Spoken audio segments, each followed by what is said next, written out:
इस petrol party को पैरों के कुछ निशान दिखे हैं जो बीएसएफ के जवानों के नहीं। Juliet 6 for calling Juliet 5 report over. Okay carry on. 748 पुल के पास सर कुछ शकील निशान पाए गए हैं सर, जो भी इंसान के हैं सर, पाकिस्तान से इंडिया की तरफ गया सर। ठीक है, हम आ रहे हैं अपनी टीम लेके। ये घुसपैठियों की तलाश में जुट जाते हैं।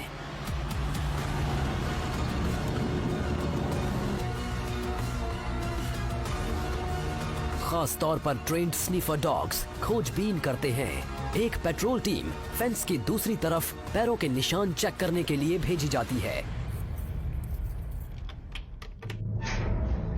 इंटरनेशनल बॉर्डर फेंसिंग से करीब 136-37 मीटर के आसपास होता है। फिलहाल हम लोग जा रहे हैं एक ऑपरेशन के लिए अक्रॉस द फेंस, जिसे हम कहते हैं ZLP, that is zero line patrolling. हम फेंस के आगे जाते हैं और बॉर्डर के आसपास के एरिया को स्कैन करते हैं। ZLP यानी जीरो लाइन पेट्रोलिंग वो पेट्रोलिंग है जो की जाती है उस इंटरनेशनल बॉर्डर यानी IB के पार, जो इंडिया और इसके पड़ोसियों के बीच इंटरनेशनली एक्सेप्टेड डिवाइडिंग लाइन है। इस इनविजिबल लाइन पर सफेद ट्रायंगुलर पिलर्स लगे होते हैं। इंडिया ने जहां अपने बॉर्डर्स पर फेंस लगाई हुई है, वहीं पाकिस्तान की तरफ ऐसी कोई फेंस नहीं है। 1.5 घंटे की छानबीन के बाद उसमें से एक टीम आखिरकार उस आदमी को ढूंढ निकालती है जिसकी उनको तलाश थी। सर, इधर एक आदमी दिखाई दे रहा है बेटा। ठीक है? हाँ, इधर है सामने। हाँ, दिखा।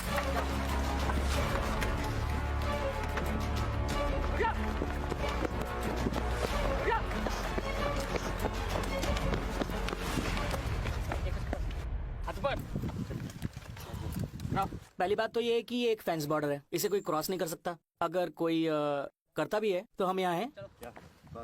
बीएसएफ का सबसे बुनियादी काम है पीस टाइम में बॉर्डर्स को प्रोटेक्ट करना और लड़ाई छिड़ने पर तब तक इलाके की हिफाजत करना जब तक आर्म्ड फोर्सेस आ नहीं जाती। बॉर्डर पर जब भी आएगी आर्मी तो वार टाइम पर ही आएगी, बट बीएसएफ यहाँ परमानेंटली डिप्लॉयड है। हमारी ड्यूटी है 24/7, तो हर समय हम बॉर्डर पर छाए रहते हैं। थार की वीरानी और तन्हाई में बॉर्डरमैन के लिए ये एक आम दिन की तरह ही है कि कुछ हिस्सों में सीजनली पानी भर जाता है, जिससे सिंपल पेट्रोलिंग भी मुश्किल हो जाती है।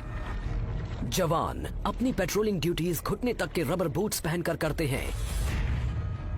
जब बरसात वगैरह ज़्यादा होती है या भागड़ा नांगल बांध का पानी छोड़ा जाता है, तो यहाँ पर इस एरिया में भी, हमारे बॉर्डर एरिया में भी 5-5 फीट तक पानी भर जाता है। कैसा भी सीजन हो, चाहे गर्मी हो, तूफान हो, पानी हो, कुछ भी हो, उसमें भी ये पेट्रोलिंग जारी रहती है। लेकिन इस बॉर्डर से साउथ में और आगे है एक ऐसा इलाका जो कहीं ज्यादा चैलेंजिंग है। यहाँ दूर दूर तक कुछ दिखाई नहीं देता, फिर भी साल के ज्यादातर समय खारे पानी से ढकी रहने वाली इस बंजर जमीन की बराबर चौकसी की जाती है।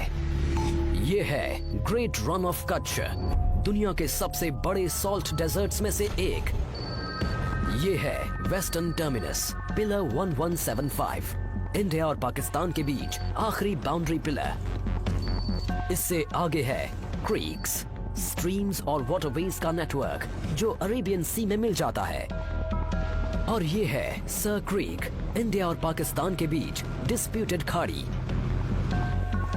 समंदर शांत दिखता है, लेकिन साइक्लोनिक विंड्स 1 मीटर ऊंची लहरें उठाकर ऑपरेशंस में रुकावट डाल सकती हैं। समंदर में मौजूद बॉर्डर्स की चौकसी के लिए बीएसएफ का अपना वाटर विंग है। नदियों और समंदर की पहरेदारी के लिए इन फास्ट अटैक क्राफ्ट्स में लगे अल्ट्रा मॉडर्न कम्युनिकेशन सिस्टम्स इस्तेमाल किए जाते हैं। इस वेसल को हम रात को दिन में कभी मूव कर सकते हैं। लेटेस्ट टेक्नोलॉजी के हमारे GPS है, रडार है, इको साउंडर दे रखा है, तो ये इसमें लेटेस्ट मैप्स इसमें फीड कर रखे हैं। इसमें हमने रूट मार्क कर रखे हैं, रात को सुबह हम कभी इसमें मार्च कर सकते हैं। सावला पीर क्रीक्स में ये एक ऐसी लैंड आउटपोस्ट है जो कई किलोमीटर के इलाके में हाईएस्ट पॉइंट है। बॉर्डरमैन हाई बूट्स और एंकलेट्स पहनते हैं ताकि उनके पैर जानलेवा सांपों से बच सके। वो इस वीरान पोस्ट पर साल के 6 महीने निगरानी रखते हैं। इसकी स्ट्रेटेजिक इंपॉर्टेंस बहुत ज्यादा है और इसकी वजह है पाकिस्तानी एक्टिविटीज।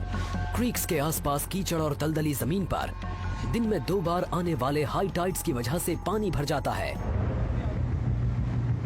इस जियोग्राफिकल चैलेंज को कंट्रोल करने के लिए स्पेशल स्किल्स की जरूरत होती है और ये क्रीक क्रोकोडाइल कमांडोज पानी और दलदल दोनों में काम को बखूबी अंजाम देते हैं। क्रीक्स में आने के तमाम रास्तों से घुसपैठ का खतरा बना रहता है।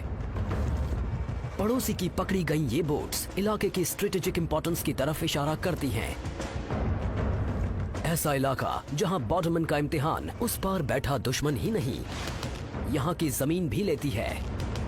हजारों किलोमीटर दूर इंडिया के ईस्टर्न फ्रंट पर पड़ोसी बांग्लादेश का रुख दोस्ताना है, लेकिन फ्रेंडली बॉर्डर की पहरेदारी में अलग तरह के चैलेंजेस होते हैं, जैसे कैटल स्मगलर्स।